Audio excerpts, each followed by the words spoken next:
En 6 AM W, el reporte Coronel. 7 de la mañana, 26 minutos. Daniel nos va a contar lo que pasó con Invamer Gallup. 32 años de historia. Daniel.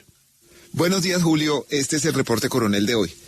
Invamer no presentará encuesta de intención de voto para la segunda vuelta presidencial.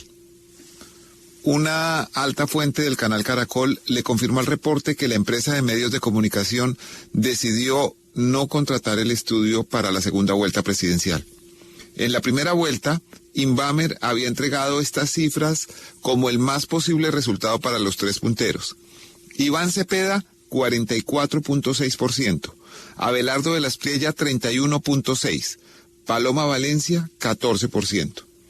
Las votaciones reales ubicaron a de la Espriella como ganador de la primera vuelta con el 43.74%, 13 puntos por encima del pronóstico de Invamer. Iván Cepeda resultó segundo con el 40.9%, casi 4 puntos por debajo de la previsión de Invamer, y Paloma Valencia se erosionó, cayendo hasta el 6.92%, más de 7 puntos por debajo de lo que Invamer había dicho. Adicionalmente, y sin que se hubiera hecho público, el viernes antes de elecciones circuló un tracking poll, un estudio de seguimiento de voluntad de voto atribuido a Invamer, que hablaba de la posibilidad de que Cepeda ganara en primera vuelta. El reporte estableció que Invamer siguió encuestando con financiación propia hasta el viernes 29 de mayo y que sus mediciones indicaban que Cepeda ganaría en la primera vuelta. Pensaron incluso en notarizar el resultado, pero decidieron no hacerlo. Es decir, la excusa de que la intención varió en la última semana no es tan válida para el caso de Invamer.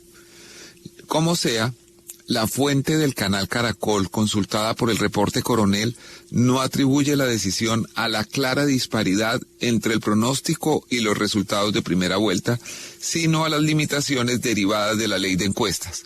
Comillas, aunque parte de la ley está en duda, son demasiados los requisitos y los costos absurdos, cierra comillas. La nueva ley de encuestas ordena que el margen de error aceptable sea máximo del 3%, lo cual, según algunos expertos en estadística, obliga al crecimiento exponencial de las muestras y en algunos casos duplica el costo habitual para los estudios de intención de voto. La fuente de Caracol agregó, comillas, si uno aplica la ley como es normal, pues la encuesta queda coja. Es un poco injusto con quienes la cumplen y los que no. Esto último parece ser una alusión a la firma Atlas Intel, multinacional brasileña que usa un método de encuesta digital que es infinitamente más barato, que no cumple con las normas de la ley de encuestas de Colombia, pero que se acercó a los resultados de primera vuelta más que cualquier otro. Atlas Intel es a esta hora, 7:29 de la mañana, la única encuestadora que ha publicado estudios sobre la segunda vuelta presidencial y no ha publicado uno, sino dos. Los dos son por reclutamiento digital, es decir, no puede incluir a los votantes por fuera de esa cobertura y de acuerdo con la ley, pues esas no son encuestas sino sondeos. Y le dan amplia ventaja a las dos de Atlas Intel al candidato Abelardo de la Espriella. Los dos resultados de segunda vuelta registran una curiosidad, casi un enigma. El primero asegura que entrevistó a 2.030 personas y el segundo a 3.681. Es decir, la muestra entre la una y la otra creció más del 80%, pero el margen de error publicado se mantuvo invariable en 2 puntos porcentuales. No hay respuesta estadística para esa no variación. En fin, Invamer suspende su medición política en medio de las elecciones más polarizadas de la historia y sigue así el camino de la española GAT3, que encuestaba para RCN y que hace un mes decidió retirarse del país argumentando los cambios normativos. Invamer, o Invamer Gallup, como se llamó en un momento, ha sido desde la elección presidencial de 1994 uno de los referentes más importantes de medición de intención de voto. Su Invamer Poll midió por más de 30 años las tendencias políticas de los colombianos. Esa serie se interrumpió en noviembre pasado porque los requisitos y costos de la nueva ley de encuestas la hacían imposible de financiar. Para la firma Invamer, Los estudios políticos no significan un porcentaje grande de sus ingresos. La política representa menos del 3% de su negocio, según lo han dicho personas allegadas a la encuestadora. Sus mayores entradas provienen de estudios de mercadeo. Sin embargo, la gran exposición pública y el prestigio nacional que ha ganado sí se deriva de esos estudios de intención de voto, suspendidos en esta elección después de 32 años de presencia ininterrumpida en Colombia. Hay un bonus track que también trata de encuestas. Las 3 encuestadoras más importantes de Perú, IEP, Datum e Ipsos, le daban entre 4 y 6 puntos de ventaja a Keiko Fujimori sobre Roberto Sánchez para la segunda vuelta. A esta hora, contado más del 98% de las votos, la agónica ventaja de Keiko es de apenas 3 milésimas, 1.303 votos en más de 18 millones. Las mismas encuestas de Perú para primera vuelta decían que Sánchez sería cuarto, pero resultó segundo y pasó a la segunda vuelta. Veremos qué sucede en Colombia. Este fue el reporte coronel de hoy. Muchas gracias. Daniel, ¿me repite el tema de Perú? O sea, la diferencia de la última, el último conteo, ¿en cuánto está? En 1.303 votos, Julio. Es una cosa realmente de infarto. Imagínese, 1.303 votos que son 3 milésimas en una votación de más de 18 millones de electores. Esto es inusitado y ayer hablando con un experto encuestador me decía que lo absurdo es que es posible que Colombia conozca primero su presidente que Perú, que tuvo las elecciones hace 2 semanas.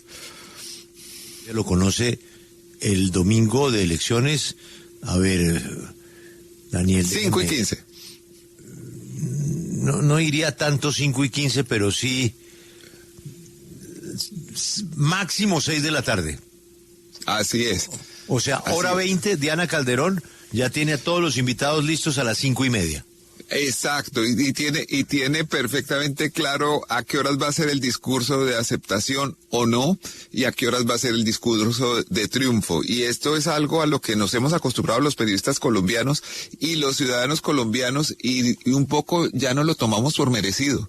Pero realmente el funcionamiento del sistema electoral en Colombia es superior al de la mayoría de las partes del mundo, con unas entregas rápidas y confiables que son, por ejemplo, mucho más confiables que las de Estados Unidos, en donde no existe una autoridad federal electoral. Daniel, usted que ha cubierto elecciones en Estados Unidos, bueno, en todo el mundo, otra cosa de Perú es que no pasa nada. El Banco de la República tenía que tomar una decisión de tasas de interés, las calles están, las sedes, estamos registrando aquí todos los días vandalismo, y quién sabe cuál va a ser el resultado, Daniel, pero Perú aguanta la caída cada año del presidente y no pasa nada, el país sigue, ¿no? La economía Así sigue, es. Y pues nadie se despeina, es increíble, conviven con el problema, ¿no? Eso se volvió un problema endémico.